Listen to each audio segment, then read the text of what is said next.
আমাদের আশ্রম মুক্তানন্দ গুরুকুল আশ্রম, এই আশ্রম আমার হাত ধরেই প্রতিষ্ঠা হয়েছে এবং আমার সন্ন্যাস সংস্কার হওয়ার পরে আমার নাম হয়েছে মহন্ত শ্রদ্ধানন্দ গিরিজি মহারাজ। আজ রসিলাদহ বেহুলা শ্মশানে আমাদের এই আশ্রমে আজ দেবী ভাগবত পাঠ হবে। আমার মনে হয় এই যে দেবী ভাগবত পাঠের যে ব্যবস্থা বা আপনাদের উপস্থিতি, সবটা তার অযাচিত দয়া, অযাচিত করুণা না থাকলে এটা কোনোদিনও সম্ভব নয়। আমি ইচ্ছে করলেই যে দেবী ভাগবত পাঠ করাবো আর করে নিলাম, এটা কোনোদিনও হতে পারে না। বা আপনারা যেখানে উপস্থিত হয়েছেন আপনারা মনে করলেন যে আমি এসে বসে পড়বো এখানে, সেটাও সম্ভব নয়।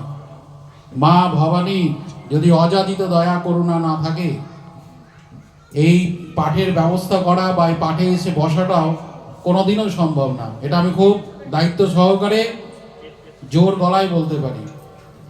তার কাজ তিনি করিয়ে নেন আমাদের মতো অতি সাধারণ মানুষের হাত দিয়ে। আর যাই হোক, আমার বক্তব্য বেশি দীর্ঘায়ু করব না। আমি একটা কথা বলতে চাই। আমি এই হরিহর ঝা আমার বহুদিনের সাথী, বহুদিনের বন্ধু, বহুদিনের ভাই। প্রায় 25 বছরের উপরে হবে আমাদের সম্পর্ক। আমার জীবনধারা একদিকে, ওনার জীবনধারা একদিকে। যাই হোক, কিন্তু আলটিমেট আমরা একটা জায়গায় এসে মিলিত হলাম, সেটা হচ্ছে মা ভবানীর শ্রী চরণতলে। তো যাই হোক, বিষয়টা হচ্ছে হরিহর ঝার যে সম্প্রদায়, তারা আমাকে ইচ্ছা প্রকাশ করেছিলেন যে আপনার আশ্রমে মায়ের দেবী ভাগবত পাঠ আমরা করব। তা আমি শোনা মাত্র ভীষণ এক্সাইটেড। আমি আর ব্যাপারটাকে নিয়ে আর কোনো এক্সকিউজ করিনি। আমি সঙ্গে সঙ্গে বলেছি ঠিক আছে, হবে, মায়ের ইচ্ছা থাকলে। তো সেইখানেই আমাদের ডিসিশন হলো এবং বেশি দিন না, 5 দিনের মাথাতে আমাদের প্রোগ্রামটা সেটিং হয়েছে।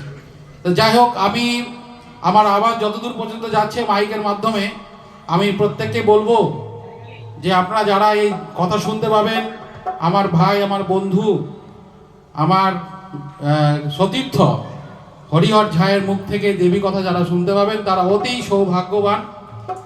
এবং আমি বাবাকেও চিনতাম, উনি বড় ভক্ত ছিলেন এবং উনি পণ্ডিত মানুষ ছিলেন আর কি। এখন আমি ওরকম পণ্ডিত দেখি না খুব একটা বেশি। এবং সেই হাত ধরেই এই হরিহর ঝা বাবার ধারাবাহিকতাটাকে ধরে রেখেছেন, তার জন্য ওনাকে অনেক ধন্যবাদ।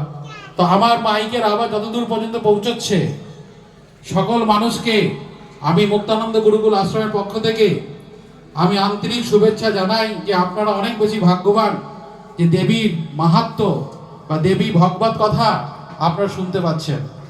এবং এইটুকুটা বলতে পারি, আজকে যারা দেবীর মাহাত্ম্যের কথা শুনবেন তাদের পরের জন্ম পতিত হবেন না। এবং যারা হয়তো অনেক কারণে আসতে পারেননি বা বিভিন্ন কাজে চলে গেছেন, সেটা মনে হয় দেবীর ইচ্ছা ছিল। তাই বলবো আমাদের এলাকাবাসীকে সময় নষ্ট না করে দেবী ভাগবতে এসে বসুন, দেবীর মাহাত্ম্য শুনুন, দেবীর ভগবত কথা শুনুন। তাহলে আপনার জীবনের অনেক অশুভ গ্রহ, অনেক অকাল মৃত্যু থেকে আপনারা বেঁচে যাবেন। জয় মা, জয় মা, জয় মা। ওম নমো নারায়ণ। এই বলে আমি আমার বক্তব্য এখানে সমাপ্ত করছি। এখন দীপ প্রজ্বলনের মাধ্যমে